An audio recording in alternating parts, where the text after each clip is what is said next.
ముగ్గురు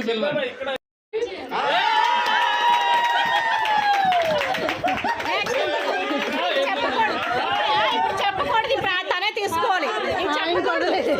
first time అయిపోయింది కదా, ఇంక వదిలే.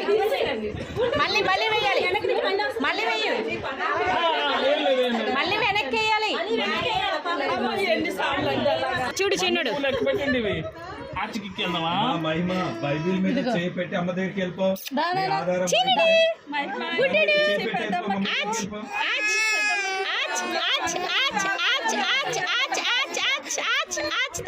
తెల్ల